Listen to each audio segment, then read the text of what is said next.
안녕하세요. 코인 알려주는 남자입니다. 비트코인 가격이 28K를 다시 도전을 했다가 좀 내려오면서 27K와 28K 사이를 왔다 갔다 하고 있는데 이 부분에 대해서 이야기를 해보고 오늘은 비트코인만 많이 올라가지고 지금 비트코인 도미넌스가 굉장히 높은 상태에서 알트코인을 가지고 계신 분들이 굉장히 소외를 당한다라는 느낌을 좀 받고 있잖아요. 이런 상황에서 저희가 어떤 전략을 세울 수 있는지를 얘기해보고 마지막으로 지금 세계 경제 상황에 대해서 좀 저희가 조심해야 되는 부분들 잘 점검을 하고 그에 맞춰가지고 어떤 전략을 세워야 되는지 이야기를 해보는 시간을 가져보도록 하겠습니다.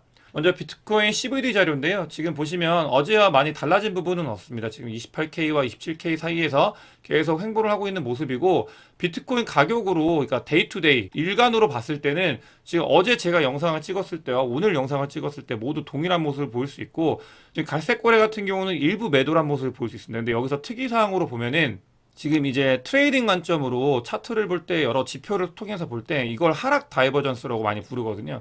가격은 이렇게 올라가는데 그러니까 매수 주체들의 그 매수 힘이 약해지는 모습을 볼 수 있어요. 뭐 갈색거래도 마찬가지고요. 그렇기 때문에 이렇게 가격이 올라갈 때 매수 주체들의 그 매수 힘이 약해지는 걸 하락 다이버전스라 부르고 이런 경우에는 비트코인 가격이 일부 하락을 할 수 있는 가능성이 있다. 이렇게 보는 사람들이 있고요. 이게 차트의 관점으로 바라보는 거기 때문에 단기적으로는 조정이 있을 수 있는 부분들 저희가 좀 챙기고 넘어가야 될 것 같습니다. 다음으로 이제 고래 지표를 통해서 어디가 이제 저항선이 될 수 있는가 이 부분 제가 예전에 종종 한 번씩 보여드린 적이 있는데 지금 같은 경우는 29K에서 지금 34K 사이가 이제 저항이다라고 얘기를 하고 있고요. 이 부분은 너무 광범위하니까 지금 일단은 저항 그 초입에 도입을 했다. 28K지만 29K와 큰 차이는 없기 때문에 저항 초입에 도입을 했다고 보시면 좋을 것 같고 그렇기 때문에 지금 28K에서 계속 이제 맞고 내려오고 하는 모습을 볼 수 있습니다. 그리고 사실 지금 올라오는 게 힘이 한 번에 쭉 뻗어서 올라왔잖아요. 어떤 자산들이라도 이렇게 올라오고 나면은 숨고르기는 반드시 있는 거예요. 제가 늘 말씀드리는 손바뀜 이런 것들이 일어나는 지점이 있어야 그 위로 또 갈 수 있고 그다음에 변동성이 생기는 거기 때문에 이런 부분들은 저희가 좀 이렇게 지켜보면서 방향이 어디로 이제 잡히는지 그다음에 이 내려간다고 하면은 거기에 이제 매물대가 보면 26K에 있기 때문에 이 26K에서 어떤 움직임을 보여야 되는지 이런 것들을 보면서 체크를 하면 좋을 것 같습니다. 뭐 비트코인 같은 경우는 연간으로 다른 어떤 자산들보다도 굉장히 좋은 퍼포먼스를 보이고 있죠. 이 부분은 뭐 68% 상승을 했다라고 보여주고 있고 그때 나스닥은 15%, 그다음에 골드는 9% 상승을 했고 지금 금이 2022년도 이후에 계속 상승을 하고 있어요. 완연한 상승을 하고 있고 제가 예전 영상에서 금이 상승을 할 때 비트코인은 그대로 횡보를 하고 있었을 때 이제 금을 따라갈 거다라고 하면서 같이 상승하는 모습을 볼 수 있었는데 지금 전 세계에 있는 중앙은행들이 금을 매집을 하고 있다고 해요. 그러면서 이제 그렇게 금 가격이 올라가고 있고 제가 여기서 말씀드리고 싶은 거는 이 상승 구간에서 어떤 일들이 있었냐 이걸 좀 말씀을 드리고 싶어요. 이 상승 구간에서 특히 최근의 상승 구간 같은 경우는 비트코인은 은행을 대체한다는 내러티브를 전 세계 사람들한테 이제 갖게 되게 해줬잖아요.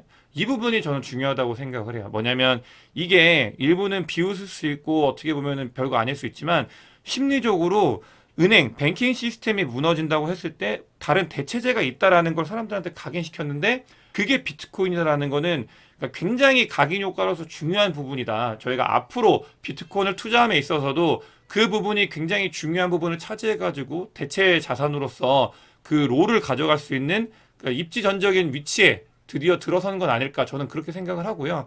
그렇기 때문에 이런 부분들 이게 가격적인 부분도 중요하지만 심리적인 부분에서도 2023년도는 비트코인의 굉장히 중요한 한 해가 될 것 같다라고 말씀을 드릴 수 있을 것 같습니다. 주간으로 봤을 때 비트코인 같은 경우는 지금 이번 주가 26% 상승을 했다고 해요. 그렇기 때문에 거의 뭐 2019년도만큼 이제 가장 크게 큰 폭의 상승을 했고 이런 큰 폭의 상승을 한 거는 단지 이걸로 끝나는 게 아니라 비트코인이 큰 폭의 상승을 하면은 이 도미넌스를 모두 다 그러니까 빨아가거든요. 흡상대법이라고 보통 부르는데 이렇게 비트코인 도미넌스를 다 빨아가면 알트코인들이 지지부진해요. 그러면서 알트코인들이 많이 상승을 못하고 오히려 하락하는 모습을 보이면서 비트보다 알트를 더 많이 보유하고 계신 분들은 비트코인은 상승을 하는데 알트코인은 상승을 하지 않으니까 오히려 하락하는 그러면서 심리적으로 굉장히 부담을 많이 느끼거든요. 왜 안 가지 하면서 상대적 박탈감도 많이 느끼고 사람들은 불장이라고 하는데 정작 본인들의 코인은 많이 오르지 않는 모습을 보이고 근데 실제로 그렇게 하고요. 그런데 그런 상황에서 저희가 어떤 식으로 대응을 해야 되고 지금이 어떤 위치인지에 대해서는 뒤에 한번 다시 한번 얘기를 해보도록 하겠습니다. 먼저 이제 세계 경제에 대해서 좀 얘기를 해볼 텐데요. 지금 뭐 경제가 안 좋다라는 거는 많은 분들이 다 공감을 하고 인지를 하고 계시잖아요.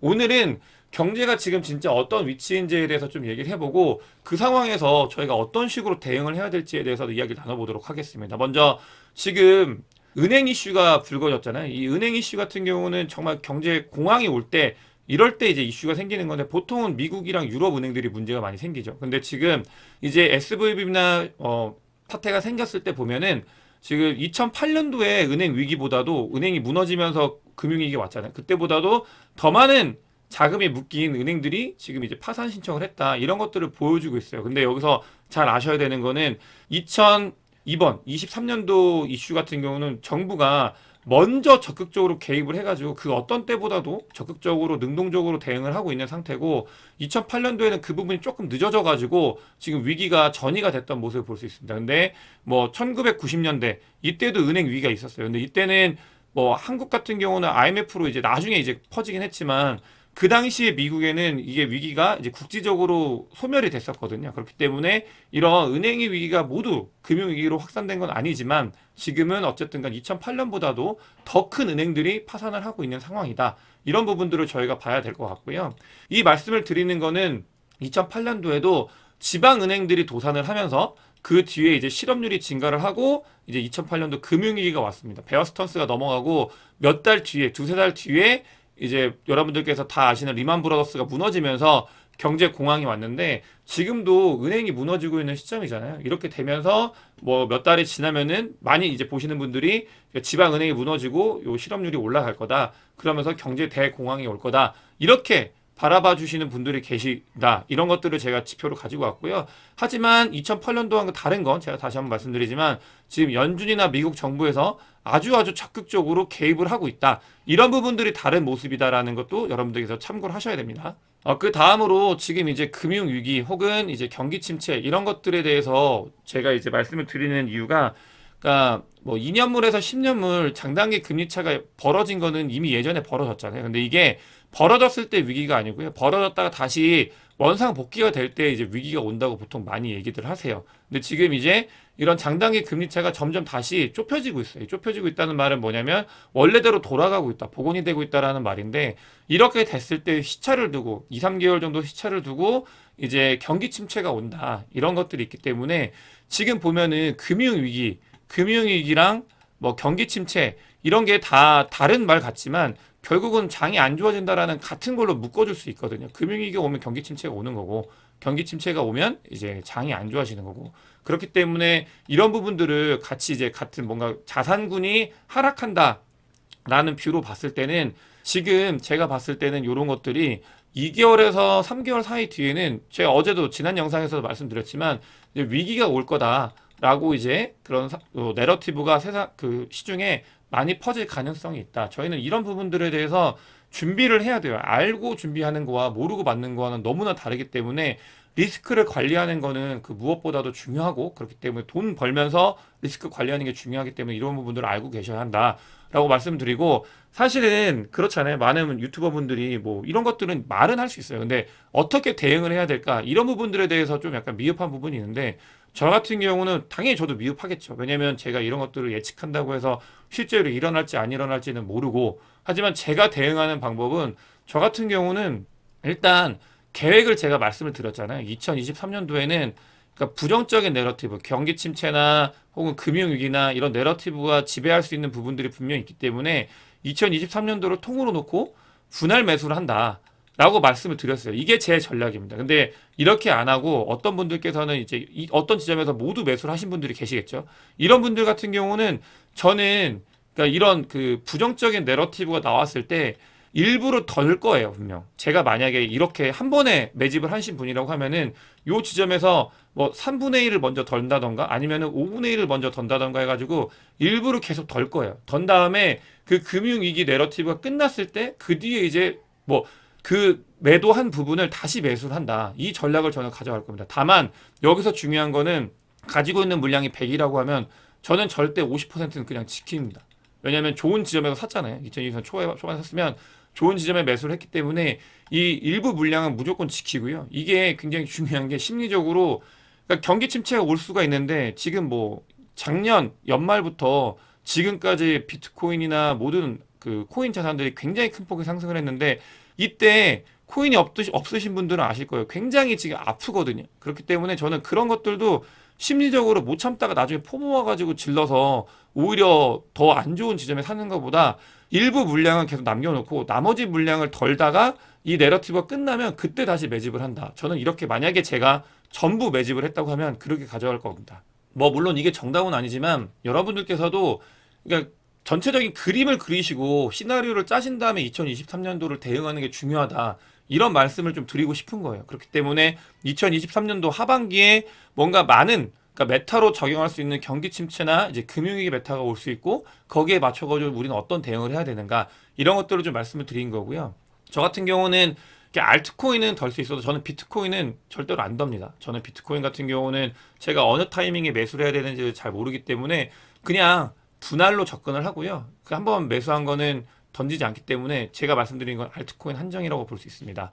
다음으로 보면은 지금 이제 이런 것들 경고하는 그 얘기들이 많이 나오고 있어서 그 부분들을 여러분들께 좀 공유 드리고 있는데 지금 이제 지역은행의 뱅크런 사태 해결을 주도하고 있는 JP모건 소속의 이제 마르코 콜라노빅 그러니까 JP모건 소속이 중요해요. 지금 제이미 다이먼이 어떻게 보면 지역은행을 전부 다 정리를 하면서 그러니까 미국 정부랑 같이 협업해가지고 이렇게 정리를 하고 있는데 거기에 속한 그 일하는 사람들이 이제 뭔가 더 큰 위험이 올 가능성이 있다 이렇게 경고를 하고 있기 때문에 이런 부분들은 저희가 리스크 관리하는 차원에서 반드시 알고 계셔야 되고요. 또 실제로 2년물 국채 금리가 너무 많이 변동을 해요. 지금 거의 뭐 금융 위기가 있는 것처럼 이렇게 변동을 하고 있기 때문에 이런 부분들은 거시경제 상황에서 살펴봤을 때 저희가 반드시 조심해야 되는 그런 지점인 건 맞고 이런 것들이 2, 3개월 내에 이제 세계 시장에 전이가 됐을 때 저희가 대응을 해야 된다. 이런 부분들을 오늘 영상에서는 좀 많이 말씀을 드리고 있습니다. 그러면 지금 현재 비트코인이 다른 알트코인에 대비해서 도미넌스가 47%까지 올라왔거든요. 이 말은 뭐냐면 전체 코인 시장의 시가총액이 있잖아요. 그 중에 거의 절반이 비트 도미넌스라고 얘기를 하고 있는 거예요. 그래서 나머지 알트코인 도미넌스가 많이 빠졌는데 비트코인 도미넌스가 이렇게 상승을 하면 그러니까 돈이 한정되어 있잖아요. 돈이 한정되어 있기 때문에 외부에서도 돈이 들어오지만 알트코인에서 비트코인으로 많이 넘어오는 거거든요. 그렇기 때문에 이 알트코인들은 도미넌스가 빠지게 되고 도미넌스가 빠진다는 말은 누군가는 여기서 매도를 하고 비트를 매수를 한다. 이런 말과 같기 때문에 지금 알트들이 가지고 계신 분들은 상대적인 박탈감이나 왜 안 오르지라고 많이 생각을 하실 거예요. 실제로 보면은 지금 뭐 이더도 마찬가지고 그러니까 알트들도 지금 계속 이제 도미넌스가 하락을 하고 있는 건 시가총액이 빠지고 있다는 소리거든요. 시가총액이 전체 늘어나면서 비트가 확장되고 있는 건 맞지만 알트코인들은 굉장히 도미넌스를 뺏기고 있기 때문에 아까 말씀드렸던 심리적 박탈감이 굉장히 큰 상황일 거예요. 근데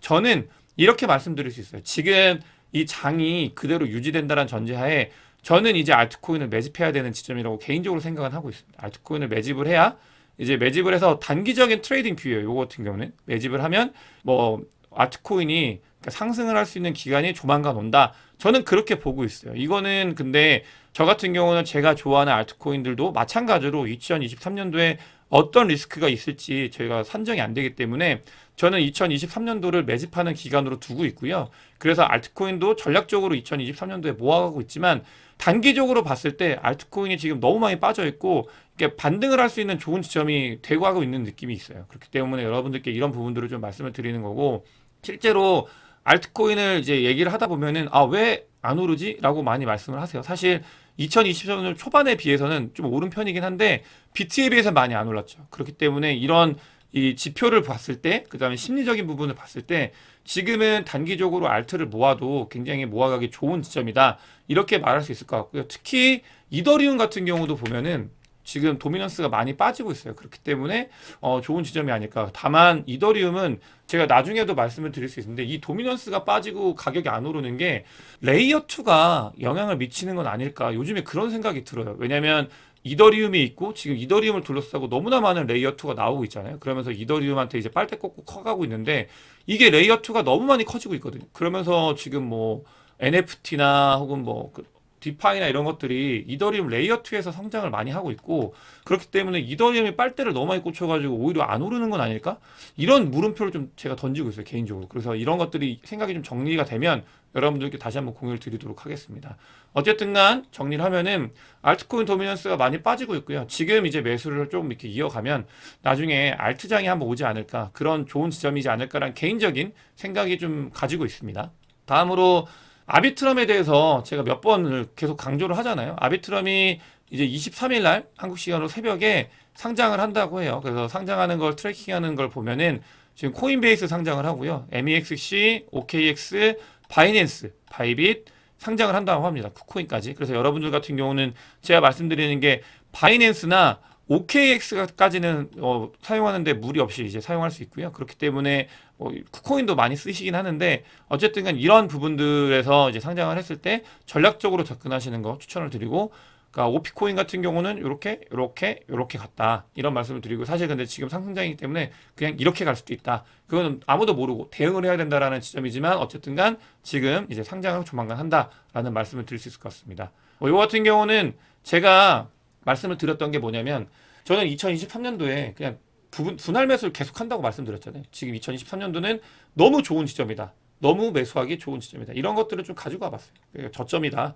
라고 얘기를 하고, 그러면서 이제 반감기가 오면 같이 이제 상승을 하니까, 매집하기 2023년도에는 어떤 이슈가 있든 간에 그냥 묵묵하게 매집하기 좋은 지점이다라는 걸 여러분들께 계속 말씀을 드리는 거예요. 그래서 그런 지표들이 있다 라고 말씀을 드리고, 실제로 어떤 게 있냐면은, 그러니까 비트코인 지난 완전 최고점 있잖아요. 최고점 뭐 60K 넘었을 때, 이 최고점에서부터 계속 분할 매수했으면, 그러니까 똑같은 시간에 똑같은 지점에 분할 매수를 했으면은 똑같은 금액으로 지금 이미 이제 플러스로 전환하는 지점이 됐다고 해요. 그 말은 뭐냐면, 최고점에 물렸어도 그냥 DCA로 계속 매집을 했으면 이미 플러스다, 그 말이 너무 큰 울림을 주지 않습니까, 여러분? 이게 뭐냐면 2023년도에는 상승하기 전이고, 지금 이미 장이 아직 너무 좋은 자리이기 때문에 이때 그냥 매집을 하면 상승장에 큰 수익을 낼 수 있는 구간이다라고 이제 역설적으로 이야기해 주는 거기 때문에, 제가 이 DCA가 얼마나 매력적인지, 얼마나 위력적인지 여러분들께 보여드리고 싶어가지고 가지고 왔고, 그러니까 아까 제가 이제 말씀을 드리고 싶은 게 뭐냐면, 개인은 절대로 시장을 이길 수 없어요. 시장이 뭐 매크로 지표가 어떻게 될 건지 예측을 하고 이거에 따라 가지고 시장을 분석하고 움직이는 거는 너무나 어려운 겁니다. 사실은 뭐 세계 경제가 어떻게 될지도 모르고, 바닥인지 아닌지도 모르고, 그 다음에 어떻게 상승할지도 모르고, 저희가 가지고 있는 거는 시간과 분할 매수, 저는 그렇게 생각을 하고 있어요. 그렇기 때문에 그러니까 우리가 예측해 가지고 모든 걸 다 얻어먹을 수 있고, 뭐 롱숏 다 발라먹을 수 있다는 생각을 하지 마시고, 시간을 두고 저희가 계속 이제 매집을 해가면서 다음 불장에 그걸 던지는, 그러면서 저희의 인생을 바꾸고 자산을 늘리는, 그렇게 접근을 하는 게 개인들한테는 제일 좋은 게 아닐까, 저는 그렇게 생각을 하고 여러분들께 적극 이런 부분들을 추천을 드리면서 오늘 영상 마치도록 하겠습니다. 영상이 도움이 되셨으면 구독과 좋아요, 공유 많이 부탁드리도록 하겠습니다. 영상 봐주셔서 대단히 감사합니다.